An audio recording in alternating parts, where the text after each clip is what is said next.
Chapter 4. Thus, Salome found herself in the kitchens, which might have been a pleasure if not for the fact that she was clad in an overlarge smock and standing over a mountainous heap of dishes.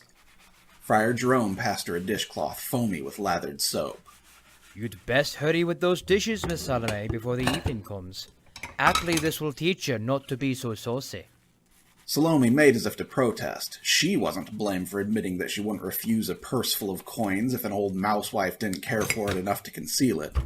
But Samuel, working on the friar's left, shot her a warning look. Hellgates! Samuel did not know what she had done to irritate Mother Abbess, but he would guess, and if she didn't keep her mouth shut, he would tear a strip off her as soon as they were out of the kitchens. So, with a huge sigh of resignation, Salome took the dishcloth and went over to join the friar's assistant, the squirrel-maid Marianne, at the dish basin. Only once had Salome come within 6 feet of a woodlander before this day, and that had been 6 or 7 seasons ago, when she and Samuel had first arrived in Mossflower and had eaten at the house of a garrulous old dormouse. Salome had heard that squirrels were skilled tree climbers, but this Marianne was so plump that Salome doubted that she could be talented at leaping and swinging from branches. The frock she wore was a bright sunny yellow color, defying the monotony of kitchen work, and, although she said very little to the 2 ferrets, her brown eyes seemed to sparkle with merry words and unshared jests. After a bit, Marianne began to sing.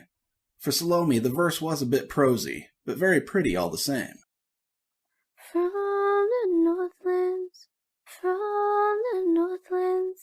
through the mist of colder lands, comes the son of Ludu, green sunlit moss flower, and his austere warlike heart, the welcome smiles of gentle friends, and the sunlight on the most needful hour,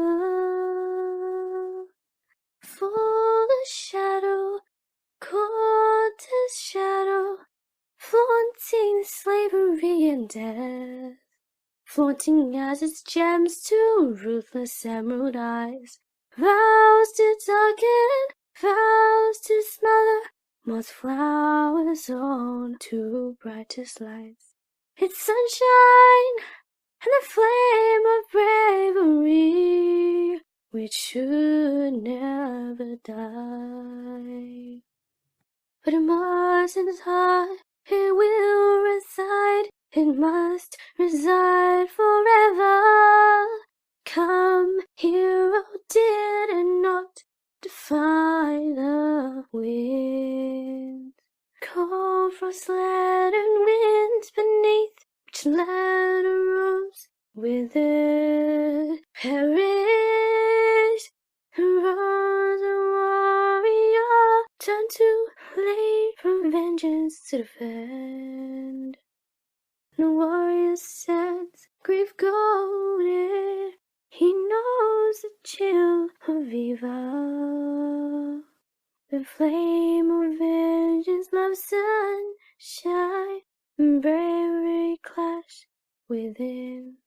For bravery and sunshine, they overcome the fire. And we have no warrior, one God to praise for this good end.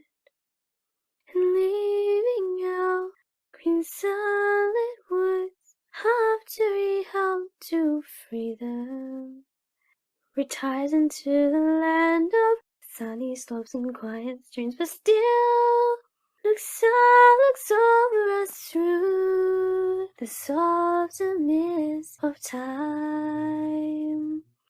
And oh, his smile is light enough to brighten all our dreams. That's a lovely tune, Salome remarked softly, rinsing the last of the soap suds from a tankard. That part where the flowers withered up and died, it sounded a bit silly, but sad at the same time.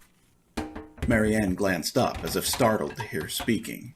Then she laughed aloud, breaking, much to the ferret siblings' relief, the silence in the room. You ninny, that dress of Noonvale was a living creature. Salome wrinkled her snout. Lattero's Noonvale? Who in Elgates would go about with that sort of name? It's awful. Mind your language there, missy.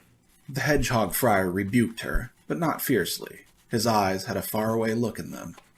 Latteros was the daughter of Uren Vo, leader of Noonvale.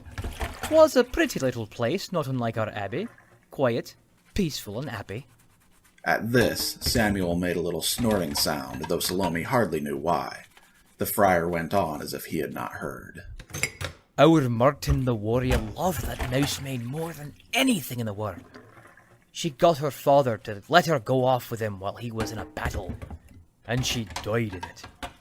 And I don't suppose her dear Martin was warrior enough to look after her. Samuel grated, startling his sister. Called himself brave. Lily-livered coward. The friar, snapped out of his reverie, turned upon him, puffing angrily like a fat, flustered old hogwife. You watch yourself, varmint. Our Martin wasn't no lily-liver coward. He looked after Miss Latteros as well as he could. 'Twas she what decided to go dashing out, brave and reckless, with scarcely any experience in war and got killed. Now, seeing as you're finished with the dishes, you can take down that set of tin pots and polish 'em. Samuel trudged unhappily off to his new task, grumbling something about free speech. There was no more mention of Latteros or Martin until dinner time. Cavernhole was filled with tablefuls of the famous Redwall fare, which I will not describe for fear of annoying the Abbess, who was still feeling a bit irritable. She said the grace, which Salome found pretty, although she only understood about half of it. It was all about thanking God and how God had given them the food and how they were powerless to bring food to themselves, so they should just shut up and be grateful instead of always complaining about the vegetables and the herbs that didn't agree with them. Or had that last part been a sermon, Salome could scarcely tell. At last, the meal began. Marianne was fortunate enough to be absent. As the friar's assistant, she was allowed to eat in the kitchens with him. Once again, Cavernhole was completely silent.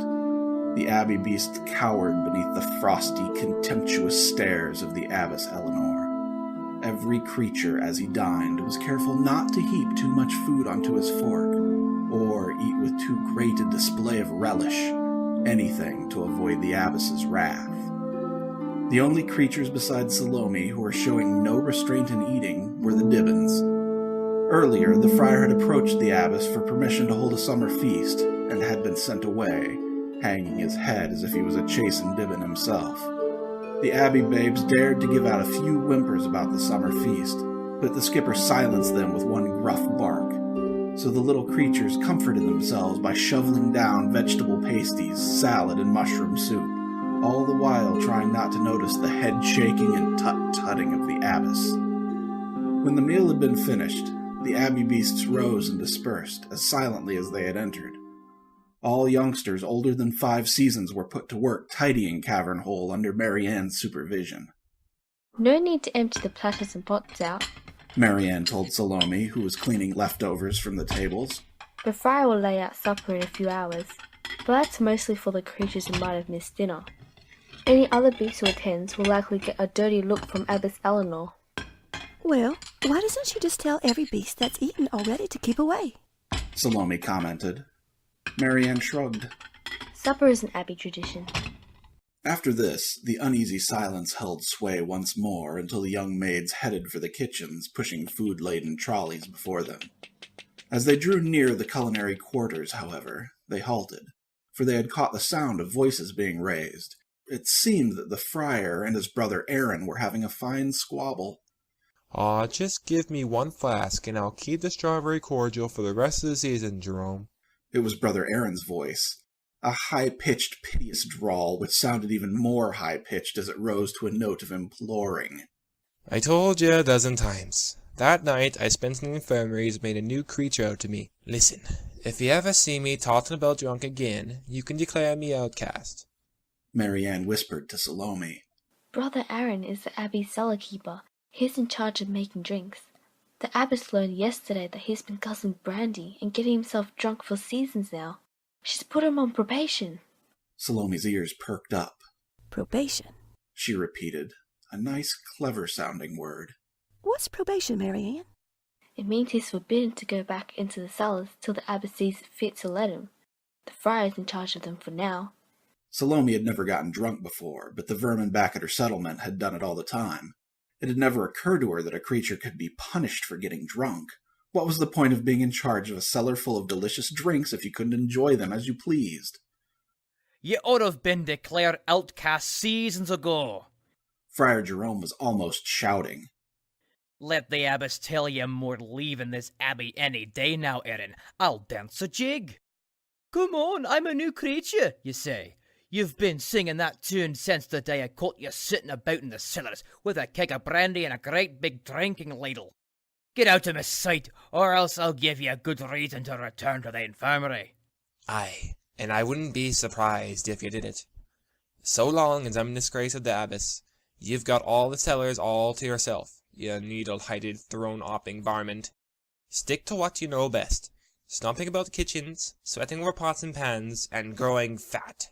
Stick to what I know best, eh? I'll give you what I know best. How you spend all hours of the day gulping down the food I toiled over, and now you come soughing up me kitchen air with the stench of your breath, shouting about sticking to what I know best. If you know what's good for you, you shriveled up ale-watered weed, you'll tote yourself out of here, else I just might keep my word about the infirmary. The two young maids retreated to Cavern Hole.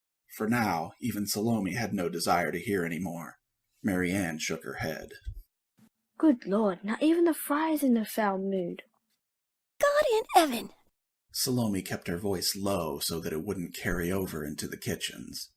I thought you woodlanders were peaceful creatures, and didn't believe in fighting and name-calling.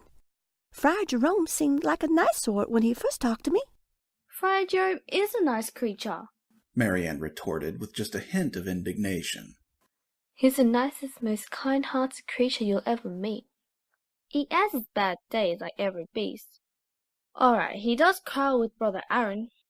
They fell out about his drinking habits every evening before the Abbess caught him, and they're likely to keep falling out every evening, as long as Brother Aaron's still trying to keep some brandy from Friar Jerome. And you might as well get used to it, Salome, 'cause you'll be hearing their yelling every night. They're never very quiet.